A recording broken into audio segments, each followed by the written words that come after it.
¿Qué tal? Muy buenas noches. Feliz fin de semana. Bienvenidos a Expedientes, aquí en Radio Televisión Popular. El programa de hoy tiene sus particularidades, pero necesariamente hay que asociarlo con el programa de la semana pasada. El programa de la semana pasada tenía que ver con la progresiva decadencia del sistema democrático y con la emergencia de lo que se ha denominado nuevas derechas, partidos o alianzas políticas, algunas de carácter populista, que tienen un marcado tenor conservador. Lo vamos a ver en el programa de hoy, pero para entenderlo a plenitud es necesario remontarnos a lo más destacado del programa de la semana pasada. ¿Usted se considera también perseguida políticamente o represaliada de algún modo, Vilma? Totalmente. Ya el año pasado me había llegado imágenes de inteligencia mediante un político de mis actuaciones cotidianas con fotografías que son mías. No, antes, ya el 14 de febrero, a una distancia de 2 metros, lo teníamos al defensor del pueblo en una audiencia pública conversando en una mesa, nosotros de pie, y yo le dije: señor defensor del pueblo, en Bolivia existe persecución política. Ustedes recordarán un episodio donde una mujer se acerca al expresidente de diputados, ¿cómo se llama el anterior presidente de diputados de Santa Cruz? Jerjes Mercado. ¿No? Y de ahí le empezó la persecución a la señora. Sí, e intentaron agarrarla en la calle y meterla en un taxi y eran encapuchados. Eso ocurrió en Bolivia. Está señalando de que existe persecución política. A otras de las autoridades yo también lo escuchaba en un papel ya más de retar. Venga y aprécieme si usted es valiente. Y claramente incluso, Ramón, se confunden hasta cuáles son los roles que como ex autoridades deberían conocer. El Ministerio Público no aprende a las personas, el Ministerio de Gobierno no aprende a las personas, el Ministerio de Gobierno no vaya y arresta a las personas.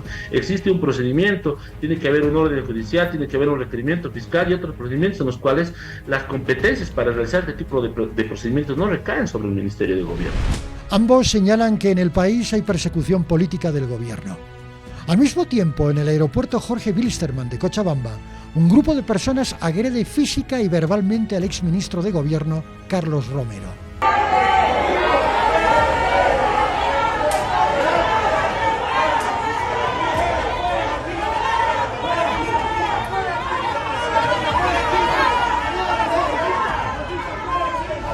Cuando se hace política, pero recurriendo a métodos que están contrarios a lo que permite el ordenamiento jurídico, ahí muchas veces se camufla en supuestas acciones de persecución política. La fractura política en el movimiento al socialismo es evidente. Las acusaciones entre los leales al presidente Luis Arce y aquellos que siguen a Evo Morales se traducen en tensiones en la Asamblea Legislativa y también en la calle. Ninguno de los bandos escatima recursos a la hora de defender sus posiciones en medio de un turbulento panorama de crisis económica e incertidumbre social. En ciertas condiciones, un gobierno, que hay que diferenciar el gobierno del Estado, un gobierno empieza a endurecer sus posiciones antes de empezar a pasar una línea roja, ¿sí? Porque, por ejemplo, y perdón que vuelva a utilizar lo que tú estabas comentando hace unos minutos, por ejemplo, durante la época de Yanine,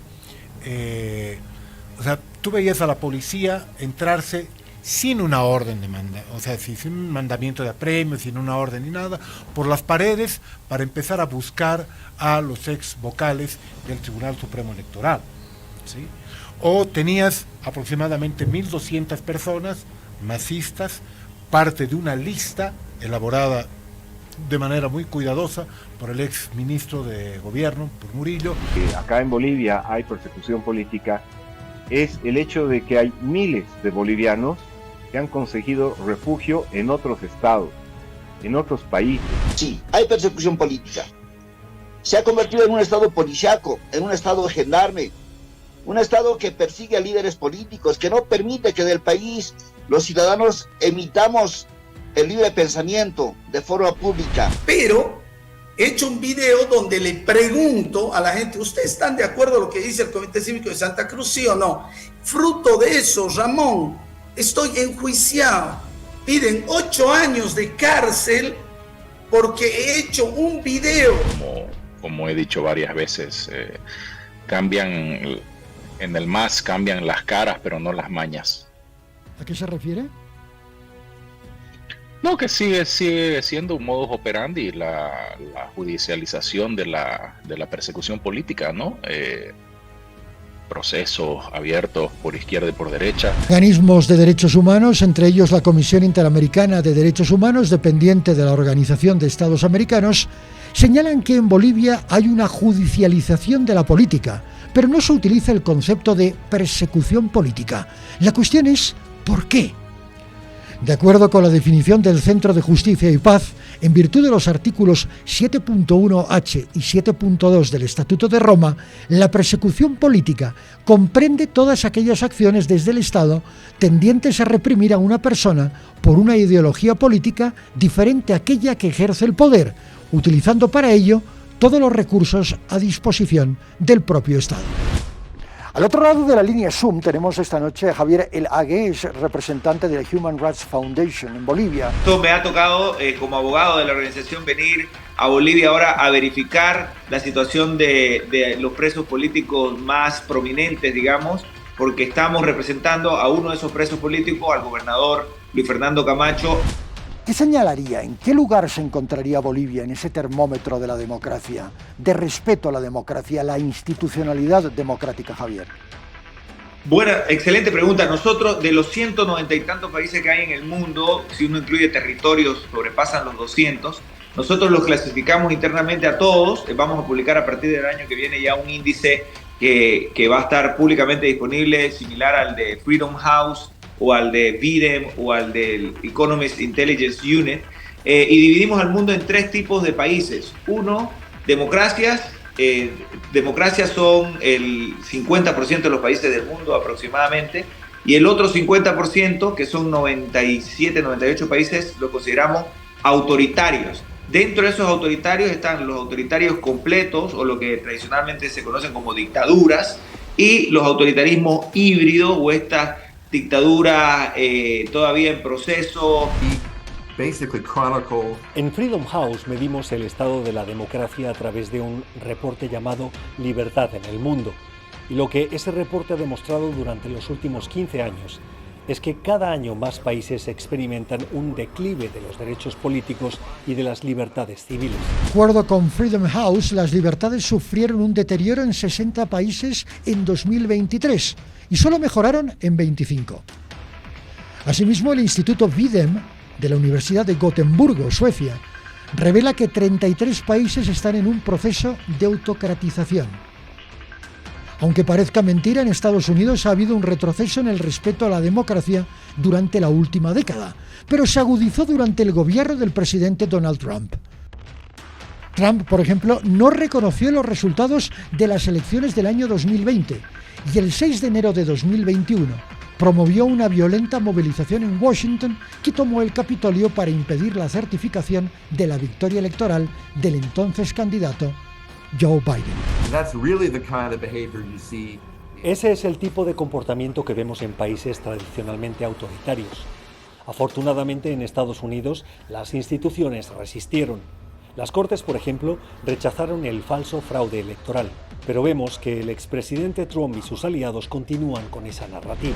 No es extraño que el 44% de la población global viva bajo el gobierno de la llamada autocracia electoral, validada por las urnas. Se trata de una fachada democrática que oculta estándares de libertad como, por ejemplo, la libertad de prensa, condicionando la pauta de propaganda estatal a un discurso, el discurso del gobierno de turno. En el siglo XX estaba muy claro cuando en un país había una ruptura democrática.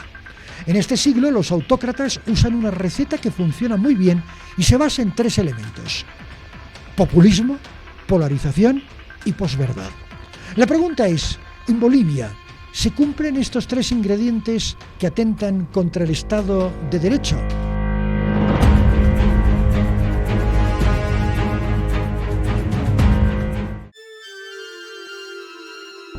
Todas las tardes, a la hora del té, pasan cosas en Radioterapia. ¿Vuelve Juan de la Granada, aunque nunca se fue? Mira, sí, yo creo que esa apreciación tuya es correcta. ¿Hay malas hierbas en la OMSA? Sí, o sea, en todo lado. La pregunta tendría que ser, ¿quién ha separado? No interesa, ¿quién es el sujeto histórico? Miren, yo no vengo... ¿Sujeto histórico? ¿Quién es el sujeto histórico? Yo no vengo a defender, digamos... Radioterapia, un programa hecho a tu medida. ¿Quién financia a quién? ¿A quién? Porque cada elección es como en las elecciones nacionales, ¿no? Y eso cuesta como, ellos mismos lo dicen, un promedio de $50,000 cada elección. ¿Y la plata de dónde sale? ¿Quién en su sano juicio se podría oponer a la expansión del teleférico? ¿Saben a qué me estoy oponiendo?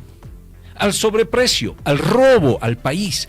Y yo se lo he dicho con claridad, y si él no lo puede ejecutar, yo lo ejecuto con $32 millones la extensión de la línea café. Y pasarán más cosas, porque en Radioterapia sabemos que a ustedes les interesa que pasen. Yo puedo decir hoy, como boliviano, ¿el Estado produce 1 metro cúbico de gas? No. Los que mandaban por encima inclusive de la decisión del presidente eran Álvaro y el Grupo Palaciego. Marianela, el problema es el poder. No es el poder. ¿No? ¿Usted cree que no? Es una falta de ética, es una falta de responsabilidad. De acuerdo, Nuestros deberes, ¿dónde están? Últimamente Carlos no me escucha, y últimamente digo en los últimos 3 años. ¿No lo escucha Carlos Mesa usted? No. Yo creo que no hay que llegar a ese antagonismo que lastimosamente ha caído el Parlamento de decir, esta es una pelea entre hombres y mujeres. No. El Estado garantiza la igualdad en un ámbito formal, en un ámbito legal, en un ámbito constitucional. ¿Por qué no habla el fiscal general? ¿Por qué no hablan el órgano judicial? ¿Por qué no hablan las FELCCBs, FELCCs? Una misión del Fondo Monetario Internacional ha presentado un informe de análisis financiero de la situación de Bolivia el 22 de marzo y el gobierno le ha pedido que ese informe no sea público. Lo que se ha dicho en este programa esta noche es muy fuerte, muy fuerte. Acompáñenos de lunes a viernes en Red Compañera Mundo. Radioterapia, la radio para ver. Radioterapia, la radio para ver. Ver para creer.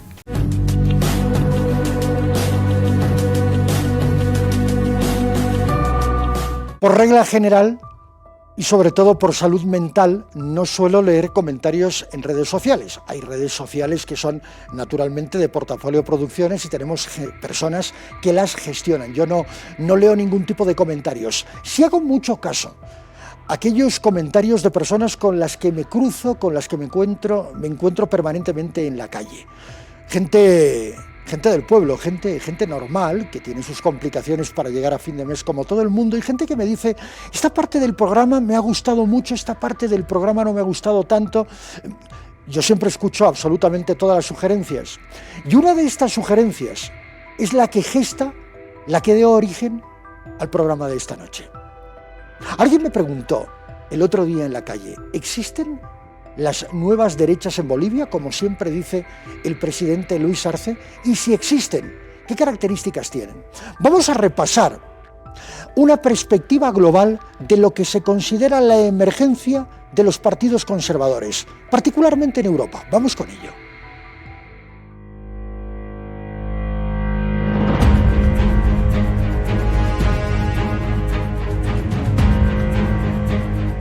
El 20 de mayo, en el pabellón Vista Alegre de Madrid, Javier Milei fue recibido como la gran estrella de la Convención de Partidos Conservadores organizada por Vox, partido político español liderado por Santiago Abascal. El presidente argentino, genio y figura, se declaró ideológicamente libertario, lo que no es un detalle, sino más bien una declaración de intenciones hacia la llamada nueva derecha emergente.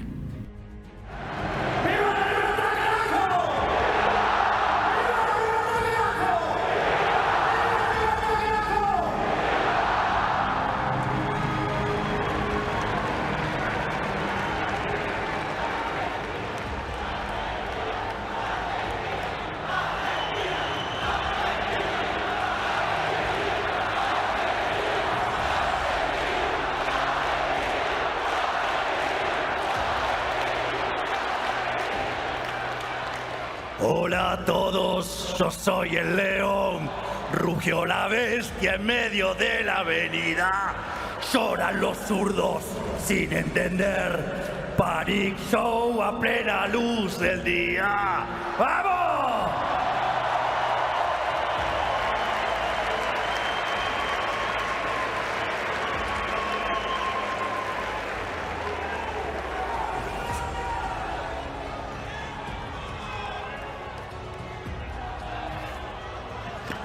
Ok.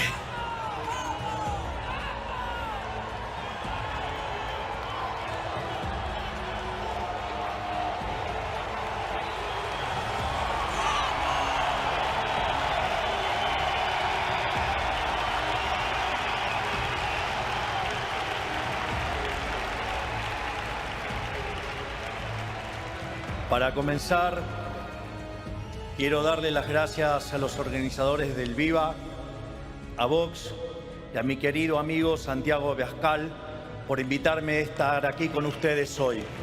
Porque estoy convencido que hoy, más que nunca, estas ideas y valores que llevaron a lo más alto a la especie humana corren peligro y necesitan ser defendidas del asedio del maldito y cancerígeno socialismo.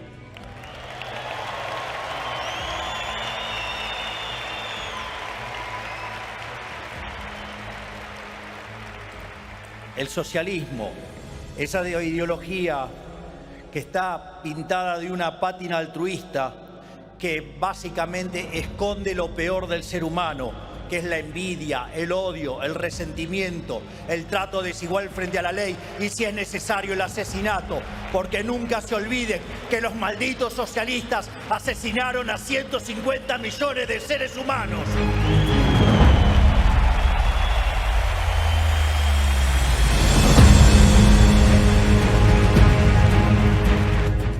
Este discurso, en realidad una soflama, encendió los ánimos de un auditorio donde, además del propio Abascal, participó el dirigente del Partido Republicano de Chile, José Antonio Kast. También se siente acompañado, y como él lo de Vox y de Santiago, porque pudo estar en este mismo escenario, levantando la voz, cuando todavía no era tan conocido. Y desde ahí, y desde aquí, desde este escenario, nos sorprendió a todos con su fuerza y con su claro grito de libertad, carajo. Gracias por liderar la lucha por la libertad y la familia en muchas partes del mundo. Nuestros éxitos, siéntanlo ustedes así, son sus éxitos. Muchas gracias.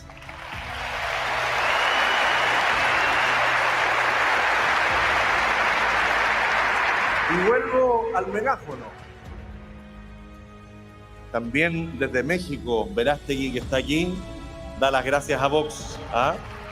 Un aplauso para Eduardo Verástegui, gran defensor de la libertad, de la familia y de la niñez. Pero como les decía, este megáfono era un poco más grande, como les decía el de ustedes. No solo ha servido para darle voz a aquellos que no la tenían o para amplificar las voces en todo el mundo.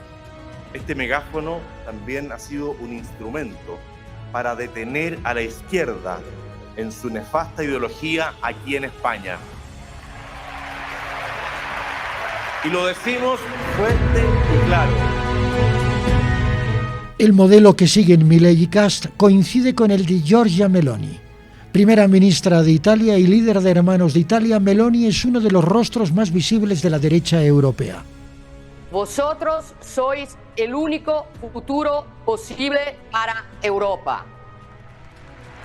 Un continente cansado, sumiso y mimado, que pensó que podía intercambiar identidad por ideología, libertad por comodidad, y hoy inevitablemente paga el precio de sus elecciones. Pero no todo está perdido. Cuando la historia llama, la gente como nosotros no retrocede. No lo hemos hecho hasta ahora y no lo haremos mucho menos ahora. Naturalmente, conceptos populistas como patria, Estado, libertad y pueblo cambian de derecha a izquierda y viceversa, siempre de acuerdo con la voluntad del político que los pronuncia. Lo importante es tocar las fibras sensibles de un electorado vulnerable y, por lo tanto, manipulable. Ahí reside el éxito de Giorgia Meloni, quien en 1996 decía esto.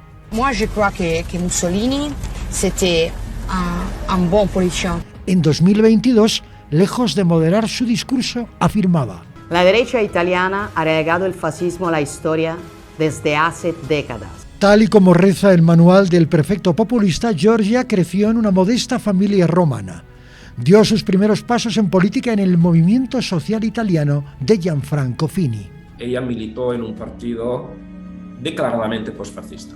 No hacía una referencia explícita a Mussolini y al fascismo, pero por supuesto recuperaba cierta idea nostálgica de lo que fueron los logros del fascismo en Italia. El discurso de Gianfranco Fini se fundamentaba en la recuperación de los valores tradicionales de la derecha, a saber, patria, familia, orgullo y religión. Giorgia Meloni reunió a un puñado de jóvenes que compartían la idea de refundar la República. Una juventud que leía fascinada por los libros de Tolkien, Michael Ende. De hecho, el encuentro que tienen, normalmente promocionado por las juventudes del partido, anualmente se llama Atreyu, un poco sacado del libro de Michael Ende, de La historia interminable. Si bien Atreyu enfrentaba con todas sus fuerzas el avance de la nada en la historia sin fin, Giorgia Meloni identificó a la izquierda como un enemigo a vencer. Digamos, hay un imaginario fantástico que va más allá, hay una superación de esa cosa rancia y gris del fascismo y la llevaron mucho más allá. De eso se trata precisamente, de construir un imaginario sobre territorios comunes donde es muy fácil caer. No es extraño que Steve Bannon, asesor del expresidente de los Estados Unidos, Donald Trump, esté en la línea trazada por Meloni. O el presidente de Hungría, Viktor Orbán, o el líder de Vox, a quien ya hemos citado. Hay muchas culturas, pero solo hay una civilización. Esa civilización a que se refiere Abascal es la occidental, lo que implica una negación del llamado encuentro de civilizaciones del progresismo de izquierda. Ellos son muy, en ese sentido, no tienen miedo al diálogo. Por otro lado, yo creo que se ha colado, ¿no?, en esta corriente de la última década, esta nouvelle vague de Bannon, de Le Pen, del Flemish Bloc en los Países Bajos. Esta suerte de amalgama de derecha ha cuajado en una Europa desencantada con el modelo económico socialista, asociado, antojadizamente, con la inflación, la inmigración masiva, los refugiados políticos y económicos y la tensión propia generada por la guerra entre Rusia y Ucrania, así como también el elevado costo energético. Meloni representa hasta ahora el cuarto producto de los huérfanos de Berlusconi. Hay en el electorado italiano, en la última década, un 15-18% que se mueve independientemente del clivaje derecha-izquierda, se mueve hasta líderes carismáticos que van proyectando una imagen de renovación, pero también contra el sistema. Pero no basta con declararse antisistema. Eso pues tiene una parte buena, porque obliga a tener un discurso muchas veces más responsable o a no decir según qué cosas, porque ya estás muy integrado en la sociedad, pero tiene una parte mala, que es que evidentemente pues normalizas unas conductas autoritarias y a veces unas propuestas, sobre todo en temas de derechos, más bien propias de los años 50 que del siglo XXI. Sí a la familia natural, no a los lobbies LGBT, sí a la identidad sexual, no a la ideología de género. Ese Meloni, habéis visto la verdadera Meloni de ahora. En Italia, claro, ella está intentando suavizar ese discurso. La gran ambigüedad de Meloni y su partido, que no hablan de políticas, de policies. Hablan de identidades, cristiana, católica, de volver a un nuevo conservadurismo. Si esto sucede en Italia, uno de los motores económicos de la Unión Europea, merece la pena preguntarse si se trata de un fenómeno esporádico o el principio de un cambio político global. Izquierda, centro y derecha son opciones políticas legítimas en una democracia. El problema reside en su radicalización, es decir, cuando se llevan a un extremo que vicia cualquier posibilidad de negociación, imponiendo el autoritarismo. Si el giro a la extrema derecha ya proyecta una larga sombra. La ultraderecha ya ganó elecciones en países grandes como Italia, Suecia, Finlandia y más recientemente Países Bajos, y ya se notan las consecuencias. Ello se refleja en la composición actual del Parlamento Europeo. Además, naturalmente, de otras fuerzas políticas, destacan dos modelos de derecha, los euroescépticos de extrema derecha y los representantes de la denominada derecha moderada. Eso significa que avanzarán los nacionalistas, los populistas de derechas y también los neofascistas. Los grupos europeístas podrían verse debilitados. En todos los casos, el mensaje apela a la emoción, en lugar de a la razón o el sentido común. Es bien simple. Se identifica a un enemigo y se destinan todos los recursos emocionales a combatirlo. Dicen que soy un peligro para la democracia y para la estabilidad italiana, europea e internacional. Peligro o no, lo cierto es que el mensaje de Giorgia Meloni no se ha traducido todavía en una mejora sustancial de la situación económica italiana, indefectiblemente asociada con la guerra entre Rusia y Ucrania que ya hemos mencionado. No resulta extraño que Meloni y otros líderes recurran al nacionalismo, el viejo y manido discurso de la unidad de la patria frente a los enemigos externos, de cara a construir un relato conveniente a sus intereses. No hay blanco y negro, mentira, el blanco y negro no existe más que en las paletas de los pintores. Claro. Y en el cine. Son gamas de grises. O sea, no hay. Al otro lo hablamos aquí. Hasta el mejor hijo del mundo tiene ángulos que lo hacen absolutamente. Claro, sí. Tiene hijos a los que quiere, tiene una madre, tiene una tal, le gustan las flores, le gusta su perro, tiene un momento de compasión o de caridad, o al revés, o la persona más buena del mundo puede tener un momento de locura, de venganza, de rencor, de cobardía. Entonces, claro, lo que hacen es, para mí la educación es enseñar al ser humano, hombre o mujer, a entender eso, a comportarse de acuerdo, a cuando llega el bueno, decir bueno es bueno, pero a lo mejor cuando es malo, decir bueno es malo, pero a lo mejor resulta que tiene. Claro. Y para mí esa es la educación de verdad, que eso se hace en la casa y en los colegios, con los libros, pero eso es lo que no se está haciendo. Les están vendiendo a los jóvenes en muchos lugares de este occidente tan sentenciado a tantas cosas, un mundo que no tiene que ver con la realidad. Bueno, es que bueno es malo. Es posible que Pérez Reverte tenga razón o quizás no. Eso depende naturalmente de cada quien. En lo que sí es posible coincidir es en las diferentes gamas de grises entre la izquierda y la derecha, que a nadie le interesa respetar, porque el poder, en todas sus expresiones, siempre tiende a ser absoluto. Por cierto, ya que estamos y hemos hablado de ellos, he aquí una prueba de la sintonía entre dos presidentes de moda, Milei y Bukele, ambos representantes de algún modo de esa nueva derecha libertaria. Presidente. Gracias. ¿Cómo andas? Qué placer conocerte en persona, la verdad. Gracias. Igualmente. ¿Cómo es esto de ser reelecto? Es necesario. Ahí están. La cuestión es si esto es una tendencia del momento o un patrón político. Cuando regresemos con Expedientes, ¿existe una nueva derecha en Bolivia?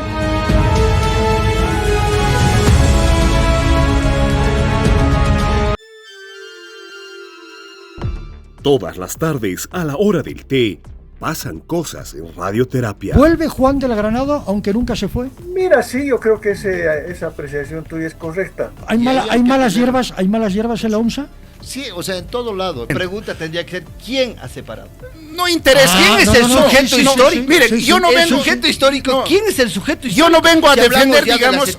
Radioterapia, un programa hecho a tu medida. ¿Quién financia a quién? ¿A quién? Porque cada elección es como en las elecciones nacionales, ¿no? Y eso cuesta como, ellos mismos lo dicen, un promedio de $50,000 cada elección. ¿Y la plata de dónde sale? ¿Quién en su sano juicio se podría oponer a la expansión del teleférico? ¿Saben a qué me estoy oponiendo? Al sobreprecio, al robo al país. Y yo se lo he dicho con claridad, y si él no lo puede ejecutar, yo lo ejecuto con $32 millones la extensión de la línea café. Y pasarán más cosas, porque en Radioterapia sabemos que a ustedes les interesa que pasen. Yo puedo decir hoy, como boliviano, ¿el Estado produce 1 metro cúbico de gas? No. Los que mandaban por encima inclusive de la decisión del presidente eran Álvaro y el Grupo Palaciego. Marianela, el problema es el poder. No es el poder. ¿No? ¿Usted cree que no? Es una falta de ética, es una falta de responsabilidad. De acuerdo, Nuestros deberes, ¿dónde están? Últimamente Carlos no me escucha. Y últimamente digo en los últimos 3 años. ¿No lo escucha Carlos Mesa usted? No. Yo creo que no hay que llegar a ese antagonismo que lastimosamente ha caído el Parlamento de decir, esta es una pelea entre hombres y mujeres. No. El Estado garantiza la igualdad en un ámbito formal, en un ámbito legal, en un ámbito constitucional. ¿Por qué no habla el fiscal general? ¿Por qué no hablan el órgano judicial? ¿Por qué no hablan las FELCSEBES, FELCSES? Una misión del Fondo Monetario Internacional ha presentado un informe de análisis financiero de la situación de Bolivia el 22 de marzo y el gobierno le ha pedido que ese informe no sea público. Lo que se ha dicho en este programa esta noche es muy fuerte, muy fuerte.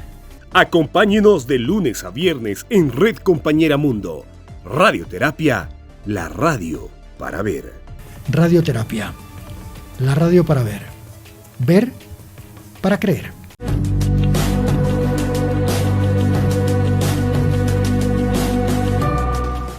La nueva derecha. El presidente Luis Arce Catacora habla de la nueva derecha. Ha llegado al punto el presidente de ubicar en el ala derecha de la opinión y participación política en el país a alguien que es ideológicamente de izquierda, el propio expresidente Evo Morales. Pero es una cuestión más interna del partido y de la pugna entre ambos. La nueva derecha en Bolivia tiene otras caras, tiene otros matices. La cuestión es si realmente existe o es algo inventado.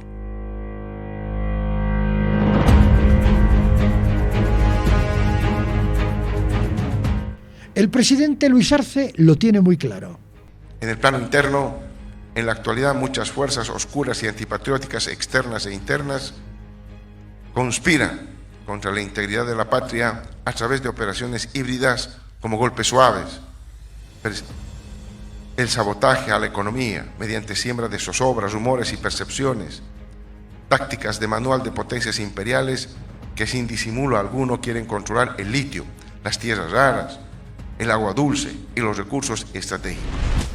Yo no le he escuchado decir a Luis Arce que lo va a eliminar Evo Morales o que tiene que eliminarlo a Camacho, como decían, se tiene que pudrir Leopoldo Fernández en la cárcel, ¿verdad? Hemos escuchado varias veces de eso. Entonces, hay quienes se manejan hoy día por la línea de una relación entre adversarios políticos, que es normal y es natural tenerlo en política, y hay quienes se manejan más bien por la línea de amigo-enemigo, porque hay que destruir al otro.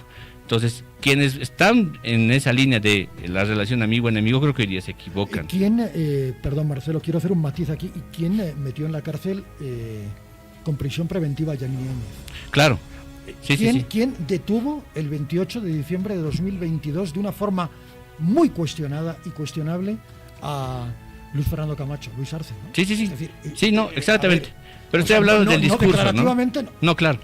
En el discurso, ¿no? En el discurso, ¿cómo te planteas? Pero en los hechos, Marcelo, es otra cosa, ¿no? Puede gustarnos o no, y eso ya es, digamos, forma parte del análisis sin duda, pero para mí hay esos signos en los discursos que son que cambia mucho ya el panorama de qué es lo que está pasando en la coyuntura y en el país. Lo que pasa es lo siguiente, hay que tomar en cuenta que primero, una derecha como tal existe, pero no con presencia en el legislativo, eso es lo que hay que señalar. Dos, que la historia es tan cíclica en Bolivia que desde que ingresamos a la época de la democracia pactada, post gobierno de izquierda de la UDP y antes de Evo Morales, por supuesto, claro, el hablar de izquierda era mala palabra, porque el hablar de derecha era buena palabra. Después de Evo Morales, hablar de derecha es sinónimo, no me pregunten por qué, ya sabemos, claro, separatistas, terratenientes, etcétera, y hablar de izquierda es bueno, ese es el contexto que se tiene actualmente, por supuesto. Obviamente en este momento hay grupos, sí se pueden identificar de derecha, libertarios, son bastantes por si acaso no unificados, en torno a lo que es, por ejemplo, la ideología de Milei o lo que propone Bukele. Porque así como hay populistas de izquierda, los hay también populistas de derecha. Paradójico, Bukele empezó dentro de la izquierda y ahora la ha sepultado en El Salvador, por si acaso, eso es algo... Y bueno, así es la política. A ver, esta idea o esta concepción de que va a empezar a haber más movilizaciones y que tiene que ver con un plan digitado por parte de la derecha y la nueva derecha, tildan de derecha, como si ser de derecha fuera un insulto, entre Evo Morales y Luis Arce Catacora, ambos se dicen la derecha, ¿no?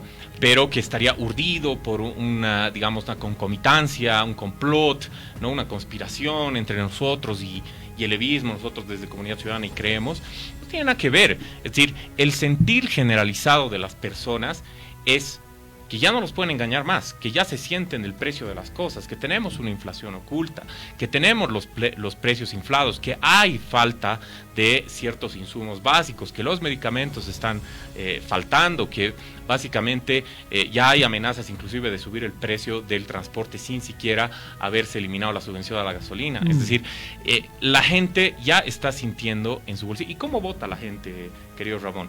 Hay 3 maneras de votar en esta vida. Con la cabeza, con el voto útil, por ejemplo, con el corazón, por la ideología, y con el estómago. Sí. ¿No es verdad? Entonces, la gente va a votar con el estómago esta vez. La única promesa que Luis Arce Catacora hizo, porque si no, no hubiera ganado las elecciones, por más que haya sido endosado desde Buenos Aires por Evo Morales, fue la estabilidad económica. Entonces, si no le acompaña la única promesa que hizo a la población y por la cual lo eligieron, no tiene absolutamente nada más que prometer. Es interesante o al menos llamativo. En el evento Viva 24 hubo una representación de Creemos. El movimiento al socialismo, sus secuaces del Grupo de Puebla, del Foro de Sao Paulo, que están desterrando los valores de la familia, los valores que todos nosotros estamos promoviendo. De hecho, fue gente de Creemos. Fue gente en su Creemos. momento, sí. No, fue al congreso gente de Creemos. ¿A este ha ido gente de...? Porque yo a otro sí que sabía, por eso le decía que... No, fue a gente de Creemos. Pero ese bandera boliviana y tal. Claro, pero ese es su signo ideológico. ¿Quién estuvo de parte? Le puedo garantizar que ese no ha sido un viaje oficial. El problema que tenemos ahora, como le decía en la oposición, es que existe mucha gente que se sirvió del partido, se sirvió de que Luis Fernando Camacho los invitó a participar de un proyecto político, y el momento que Luis Fernando perdió el poder, que dejó de ser el que podía o no cumplirle sus peticiones, como contratar gente, como ayudarlos en cualquier gestión desde la cabeza de la gobernación, decidieron saltar el barco. Esto en la política boliviana lamentablemente es común. Es algo que debiera ser absolutamente castigado y defenestrado.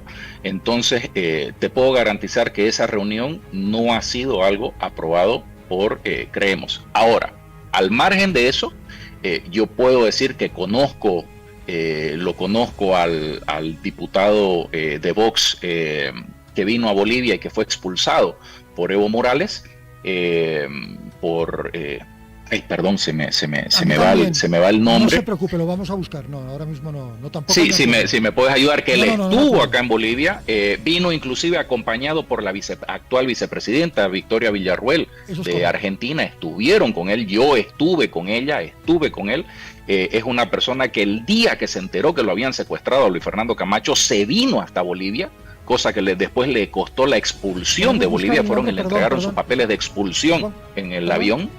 Víctor González es el diputado, gracias. Víctor González, correcto, Víctor, una gran persona, un gran tipo, no tengo absolutamente nada malo que decir, pero en torno a un viaje oficial para haber participado de algún evento de Vox, y me imagino que no debe haber sido de Vox, debe haber sido algo del Foro de Madrid. Acabamos de aterrizar en Santa Cruz, en Bolivia, y para denunciar el terrible secuestro violento, una violencia inusitada al gobernador electo de Santa Cruz. El diputado de Vox, Víctor González, fue expulsado de Bolivia. Su intención era visitar a Luis Fernando Camacho.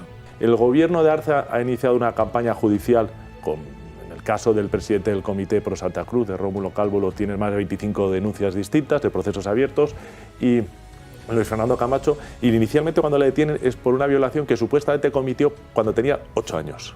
Lo cual me intentaba explicar el abogado, le dije, no me hace falta que me lo expliques, que es físicamente imposible, ¿no? Que se hubiese producido con 8 años una violación. Y ahora, a las horas, salieron con el comunicado, que es por lo que llaman caso Golpe 1, que supuestamente la presidenta Yanine, que hay que recordar que era la vicepresidenta segunda del Senado, asumió la presidencia porque todos los demás se dieron a la fuga y en un año convocó elecciones y entregó el poder al actual presidente y por eso está en la cárcel, ahora mismo en un juicio que ha sido una irregularidad denunciada internacionalmente, y Yanina Áñez, como sabéis, fue finalista de los premios Derechos Humanos Sájarov de la Unión Europea. Ya sentado en el avión vinieron 2 policías para entregarme un documento y pedirme que firmara un recibí, que era la notificación de mi expulsión de Bolivia y mi prohibición de entrar en el país durante los próximos 3 años. Me dio tiempo a poner un tuit diciendo que si con eso conseguíamos que el presidente Luis Arce se apiadara de Luis Fernando Camacho, que está gravemente enfermo en una cárcel a 4.200 metros sin recibir un suero que tarda en recibirlo más de 24 horas, pues bienvenido sea. Le pedí al presidente Arce que sea misericordioso, aunque desafortunadamente yo tengo el pesar de que le han mandado a esa prisión, que es el peor de Bolivia, para que se muera. Y me preocupa enormemente lo que pueda ocurrir una vez que eso ocurra. Si diputados de otros países no podemos entrar y visibilizar y denunciar, y además siempre llamando a la paz, a la concordia, al respeto al orden judicial, a la separación de poderes, a Bolivia, pues efectivamente. Pero bueno, es lo que estamos viendo, ¿no? Si a Yanine Áñez la detienen en un juicio absolutamente fraudulento, no lo digo yo, lo dijo el relator de Naciones Unidas, con más de 17 irregularidades denunciadas en su informe, a cada cual más grave, y al gobernador electo de Santa Cruz lo detienen, que parece más un asalto de los narcotraficantes que de un gobierno legal, de la manera que lo hicieron, y lo meten en un presidio, estando tan enfermo como está, donde no puede recibir los tratamientos que necesita dado su patología. Pues cualquier ciudadano pues mañana puede ser víctima del dictador, que al fin y al cabo es el que decide quién vive y quién muere. En Bolivia hay grupos nazis. A ver, vamos, ¿en serio? Pequeñísimos, no, es una broma minúsculos. No, grupos nazis en Bolivia. Claro, hay algunos que sacan la esvástica de vez en cuando por ahí. ¿Dónde? Aquí en La Paz, que tienen algunas actividades en el cementerio alrededor. No, pero deben ser unos frikis, no creo que... Minúsculos. Ese tipo de ultraderecha en América Latina no hay. Lo que hay es una derecha conservadora, altamente conservadora, que no tiene una incidencia preponderante en los procesos electorales y políticos en el continente.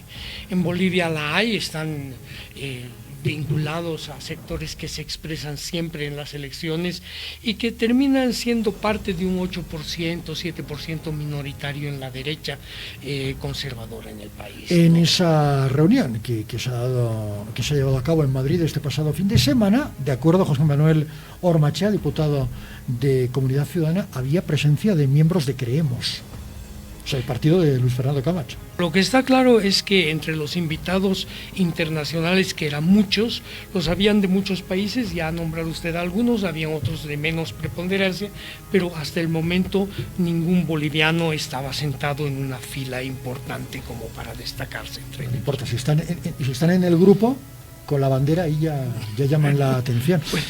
La polarización es una de las aristas de la crisis estructural del Estado boliviano. Cualquier elección en perspectiva se convierte en un punto de inflexión. Sí, va a haber siempre una salida, ¿no? Va a haber siempre una salida. Los bolivianos en eso no somos un país que llega a enfrentarse entre nosotros, no somos un país que ha derramado sangre de nosotros mismos, somos un país que sabe hacer pactos, sabe hacer las cosas conversadas cuando se tiene que también llegar a esos extremos, ¿no es cierto? Entonces, alguna solución tiene que haber, ¿no? Falta un año y medio más o menos para saber esto. Efectivamente, la gente está cansada del gobierno de Luis Arce Catacora, pero si le preguntas a la casera, a la gente, la economía de a pie, que no se mide en ceros y unos, ¿cómo era tu vida antes con Evo? Te dice, estábamos mejor con Evo. Con Evo estábamos bien. Yo esto también lo he escuchado. Entonces, la gente está cansada de Luis Arce Catacora. Ojo, no está cansada de Evo Morales. De hecho, la gente quiere que Evo vuelva. Estamos, por lo visto, en una encrucijada que se debe resolver en dos frentes: el gobierno y la sociedad civil representada por los partidos políticos, lo cual es muy difícil cuando se ahonda en la herida de la polarización. Al volver en Expedientes, le tomamos el pulso al giro de timón hacia la derecha.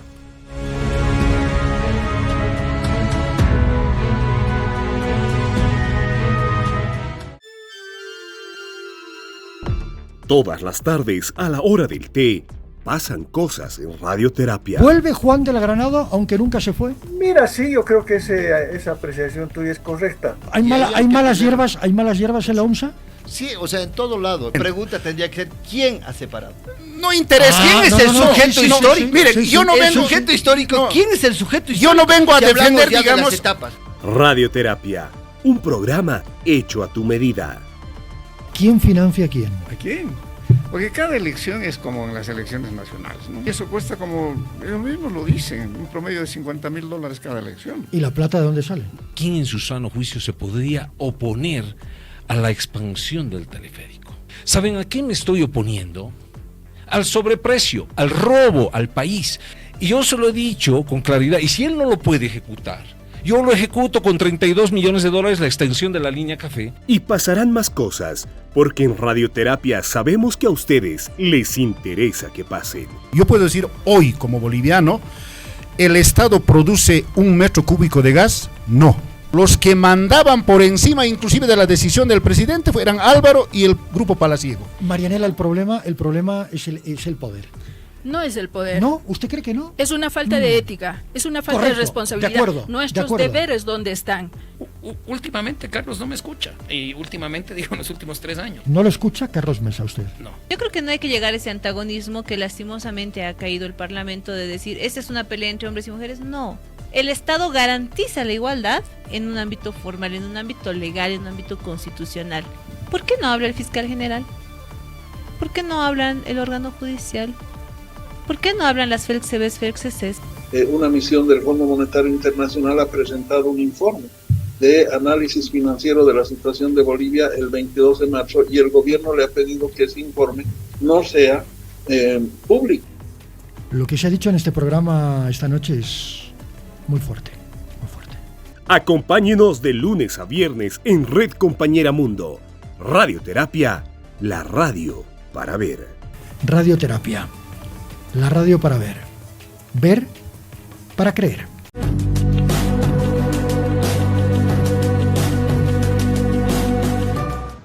Lo ideal, siempre en Expedientes, es tener un espacio para el debate. Esta semana nos ha costado muchísimo, por cuestiones logísticas, poder contar con gente desde Santa Cruz, con gente desde Falange Socialista Boliviana, que es un partido de derecha. Pero creemos también es un partido que se declara abiertamente de derecha. Yo no sé si es una derecha libertaria tipo Javier Milei o una especie de derecha muy populista como la de Nayib Bukele en El Salvador. La derecha boliviana siempre ha sido calificada desde lo económico como neoliberal. Pero ¿qué queda de todo aquello? Así que en el siguiente bloque ustedes van a escuchar opiniones absolutamente variopintas, desde todos los puntos de vista, para definir un solo eje, que es la derecha boliviana. Una vez más, es preciso citar al presidente. Luis Arce reconoció la falta de dólares en el mercado financiero, pero aclaró que Bolivia no está atravesando por una crisis estructural. Está en un momento político muy complicado, pero al mismo tiempo creo que la gente va a tener la sabiduría de poder escoger bien, porque una cosa es que tú seas candidato en bonanza, otra cosa es que seas candidato cuando hay crisis, y cuando hay crisis la gente apuesta por el cambio. El contexto es sumamente importante para entender toda situación, ¿no? No va a ser el mismo el contexto del 2021, 2020, 18 de octubre, cuando se ganaron las elecciones, cuando el movimiento del socialismo ganó las elecciones, que pasado el 2021, cuando Evo Morales apoya con una gran marcha por la patria. Recordarás que parte desde Caracollo rumbo a la ciudad de La Paz, el mismo día que llega la marcha multitudinaria de 2,5 millones de personas a San Francisco, Luis Arce Catacora, a través de su ministro Iván Lima, inmediatamente saca nuevamente a la palestra el caso Zapata, dándole a Zapata detención domiciliaria, ¿no? Como diciendo, a ver, momento, tú mueves mucha gente, pero acá yo tengo el poder, y tengo el poder judicial, y puedo afectar, utilizar el poder judicial para afectar la imagen política que aún tienes o que aún te queda. La ideologización me parece muy tonta, ¿no? El categorizar a alguien que de derecha, de izquierda, realmente no me interesa mucho, porque en realidad el común de la gente, yo diría el 95% de la gente, no tiene ni idea de qué es derecha y qué es izquierda. Tú le preguntas a un masista qué es socialismo, no tiene ni la más remota idea de qué es el socialismo. Bueno, depende también, ¿no? De quién. Bueno, pero digamos más del 90%, estoy seguro. O sea, realmente no tienen idea de lo que hablan. Yo creo que el tema de derecha e izquierda lo ha puesto el gobierno porque no le queda otra categoría para poder enfrentar y polarizar con alguien. Pero hoy día lo que nos estamos debatiendo son dos conceptos. Estatistas contra los que están velando por un país de política ciudadana. Entonces es muy probable que Evo, con el instrumento en la mano, sin tal vez él ser el candidato, logren unificarse, pero ya como parte de una estrategia colaborativa, complementaria entre ambos. Somos de derecha y lo decimos sin complejo, primero. Segundo, para ponerle una nota de color, nosotros, la asociación de partidos de derecha, para decirlo metafóricamente, no le damos la bienvenida, no toleramos y no admitimos ni al MAS de Evo ni al MAS de Arce. ¿Y esto por qué te lo digo? Porque permanentemente el MAS de Evo acusa a los arcistas de ser la nueva derecha y el MAS de Arce acusa a los evistas de ser la nueva derecha. Bueno, señores, quiero comunicarles que ni los evistas ni los arcistas son bienvenidos a la derecha, porque los evistas y los arcistas son la misma cosa, son un cáncer para Bolivia. En el fondo, Ramón, Arce Catacora ya no sabe cómo explicar la situación, no sabe qué hacer, y entonces están viviendo de manejar imágenes, de manejar discursos vacíos. Fíjate que los domingos Evo Morales en la radio Causachun Coca, todos los domingos tira una bomba, para que toda la semana hablemos de esa bomba. Y al día siguiente o 2 días después, Arce Catacora, él en persona o sus voceros, responden con otra bomba y todo el tiempo están en eso, y ellos no tienen ningún problema de calificarse de nueva derecha o de lo que fuese. Lo que no podemos hacer es caer en el juego, porque todos se ponen a opinar. ¿Qué pasa? ¿Qué dijo Evo? ¿Qué dijo Arce? ¿Cuál fue la respuesta? Y entramos al juego que ellos quieren. Y no nos concentramos en los temas que afectan a la población Pero boliviana. Lo que le decía al diputado Bazán, esto es perverso. Es que está jugando con la estabilidad de la mayor parte de la gente. Es que ya han destrozado el país y tienen que crear cortinas de humo.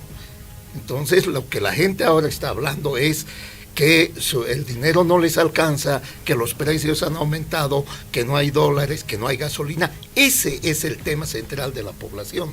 No, los otros temas, claro que le afectan pero, si alguien bloquea los caminos, si salen marchas. Por las organizaciones que existen, con la mentalidad que tienen, que básicamente es una mentalidad bastante señorial, bastante alejada de los sentimientos populares. Hay un divorcio de larga data, histórico. El problema de la mayor parte de las organizaciones políticas, no sé, de todas eventualmente, o proyectos de organizaciones, es que suelen mirar al país y su gente con un desdén importante, con una forma de desprecio, que no hay materia prima humana, más o menos pareciera ser la tesis con la que se mueven, se sienten muy por encima de la gente. Entonces, resintonizar eso que no se ha logrado en un tiempo tan extenso, no es nada fácil y no tiene nada que ver con que se unan, con que no se unan. Lo importante, puede capitalizar, como tú lo llamas, a quien tenga un proyecto de país. Y eso no está en la agenda ni del MAS ni de los otros. Es más, tal como yo lo veo, si el Tribunal Electoral logra mantener cierta congruencia con los pasos que ha dado. Ha desautorizado el Congreso del Auca-Eñe, ha desconocido el Congreso del Alto, y el Congreso que prepara el señor Morales Ayma está destinado, en esa línea conceptual lanzada por el tribunal, a ser desconocido. Estamos realmente por primera vez ante la eventualidad de que la sigla del MAS desaparezca. Hay que devolverle la esperanza al pueblo boliviano. La gente quiere vivir en paz, quiere trabajar en paz, quiere condiciones para poder desarrollar sus actividades, sus emprendimientos. Que yo no necesito tener ideología, identificarme, inscribirme en un partido político para ir a votar por encargo de alguien, inclusive a distorsionar la opinión de los que, si son de izquierda, se han inscrito al Partido Socialista, o los de derecha se han inscrito al partido ADN, no sé. No se puede hacer esto, no se puede olvidar que la política es principios, es ideología. La ideología, ¿cómo baja la administración del Estado? La ideología baja a través de líneas estratégicas de acción. Y esas líneas estratégicas de acción se incrustan en las políticas. Y esas políticas conforman la directiva, los cursos generales de acción, conforman el plan de desarrollo, que luego está compuesto por programas, por proyectos, por estrategias y hasta por tácticas y acciones. Entonces, a mí, cientistas políticos en la televisión, muy conocidos, de los cuales respeto mucho, están hablando como si nada de que hay que abrir las elecciones primarias, que no pueden ser cerradas. Me parece una irresponsabilidad y la inmoralidad más grande, lo digo con absoluta franqueza. Estamos en una crisis estructural, porque la crisis es económica, es institucional del Estado, es una crisis de Estado. Hay una crisis intelectual y moral en la sociedad, es complicada, la gente no tiene un norte claro. Coincido con que derecha-izquierda es un tema ya bastante confuso, ¿no es cierto? Cuando si el gobierno del MAS es un gobierno de izquierda, ¿en qué es de izquierda? O sea, ¿qué ha repartido, digamos? ¿En qué ha ayudado a los más pobres? Digamos? Ellos han tratado de copiar algunas cosas, digamos, de inspirarse en lo que hizo el MNR en los años 50. En 70 años el MNR hizo lo que hizo en los años 50, 60, en la época del 21-060, en la época del Sánchez. Son muchas cosas, ¿no es cierto? La nacionalización es igualita. La nacionalización del 52 fue una nacionalización de verdad, aunque se pagó una indemnización, pero fue una de verdad. Esto es una nacionalización de mentira. Aquí se renegoció los contratos y no se nacionalizó nada. Este instrumento político basado en lo que es un partido de izquierda. En ese sentido siempre va a haber unos criterios, pero nosotros no podemos hablar, digamos, de una nueva derecha mientras no esté consolidada, digamos, todo, mientras no haya una consolidación, ya sea nacional, ya sea a nivel mundial, porque realmente lo que nosotros tenemos que primeramente velar es la situación económica, política, social dentro de nuestro Estado plurinacional de Bolivia, más allá, digamos, que hayan otro tipo de opiniones donde hagan ver de que directamente se estaría gestando a una nueva derecha. Acabamos de ver y escuchar diferentes versiones sobre un mismo hecho. Partamos del reconocimiento de que el país está inmerso en una crisis económica de pronóstico reservado y que al mismo tiempo confluyen la crisis política interna en el seno del MAS y la oposición a la expectativa, así como también una crisis social que se muestra y se demuestra en protestas y bloqueos.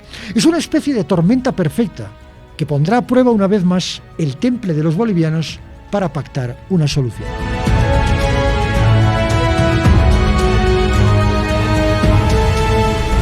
Se nos acabó el tiempo.